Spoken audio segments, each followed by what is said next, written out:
But first, the battle to save Tasmania's old-growth forests. Conservationists have long been fighting to save ancient trees from clear felling for wood chips.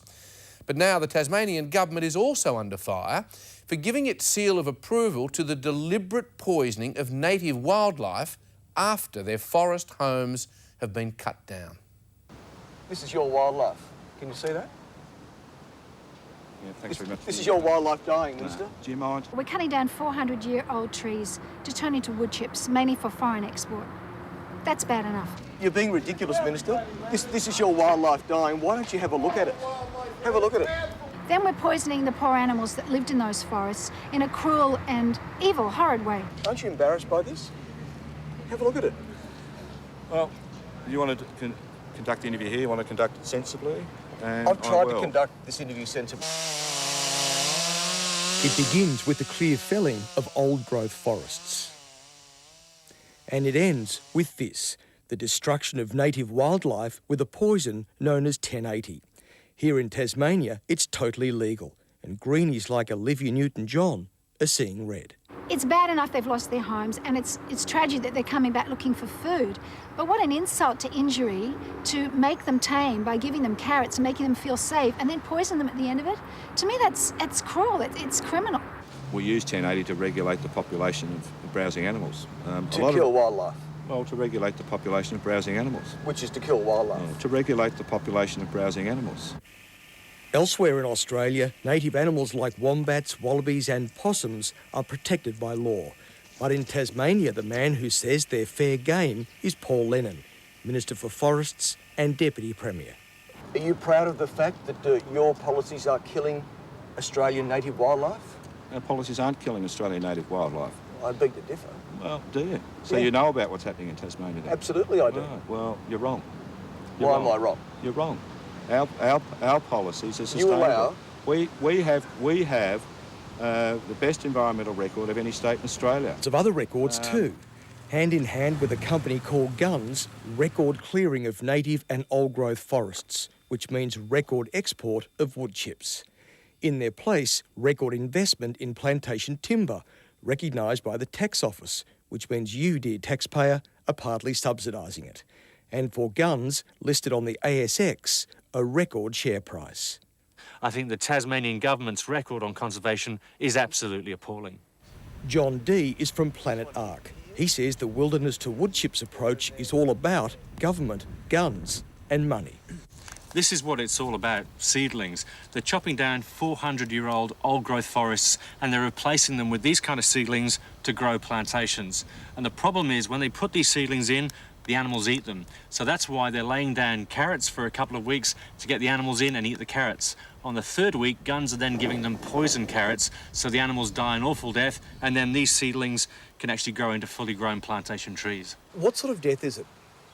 Yeah, but it can be very quick, but it can be bloody horrible too. Andrew Jetson is an expert on 1080.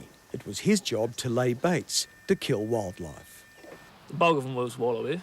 Wallabies? Yeah, probably followed by possum, wombat. But I personally, I've seen devils. Tasmanian devils? Tasmanian devils dead.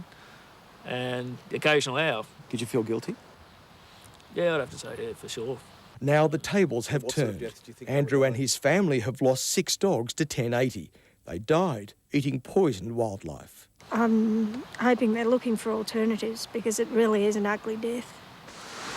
Eddie and Hazel Barber know that from bitter experience.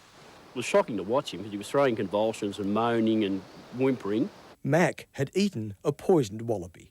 Do you know what the alternatives are to 1080? There's strychnine and other forms of far more violent poisons. What now, about fencing, electric fencing, tree guards? We are investigating that, but do you want to send the Tasmanian farmers broke? Is that why you brought your program to Tasmania? I think there is one way that we can show Guns how we feel. The shareholders can express their anger at what is going on. They're the people that have the power in this situation. I'd like Olivia Newton-John to come to Tasmania to meet some timber workers. You know, she comes to Tasmania, she goes to our forest, she doesn't go to our forest we're protected. It's bad enough in cutting down the trees, but then to go back and poison the animals, that's not on. That's not an Aussie thing to do. No, I'm very much an Australian. You know, I was born in a housing commission suburb. I've never had a silver spoon in my mouth. and I came to Parliament to represent the people who are on low incomes, and I intend to do that.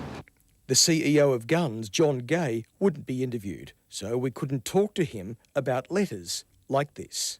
You are ignoring the problem of what's happening to your native wildlife. No, we're not. You're ignoring it now, and you ignore it in the forests. No, you see, that's where You you're won't wrong. even look at it, Minister. No, but that's where you're wrong. I mean, that's where you're wrong. But I mean, why won't you look at it? I think it's embarrassing that a minister can't actually face the reality, the repercussions of his personal decision as the Deputy Premier. The reality is he is allowing the use of 1080. That is killing native animals. People like yourself think that things can change overnight because you're in an influential position in society. You're a reporter Not on as a influential as you. You're a reporter. You can change the set. You're a reporter on a program that You run these forests. has a large audience. You can stop this. You're the minister. And You're the Deputy Premier. Yeah, but you want me to put 8,500 people out of work. No, I don't. No, With your nice, comfortable life. Where do you live? Don't twist my words. Where do you live? In Melbourne. Yeah, a nice, comfortable lifestyle, and good luck to you, you know. But I'm here to support the timber workers of Tasmania who are entitled to work as well. What are we teaching future Australians about how we cared about their land and how we care about them? And I think all these things need to be taken into account. So is that it for us? This is the end of the interview, is it? Yeah, not very convincing, Deputy Premier. That exclusive investigation from Martin King, it was produced by Daniel Street. And the RSPCA threw its weight behind Planet Ark, also denouncing the deliberate poisoning of native wildlife.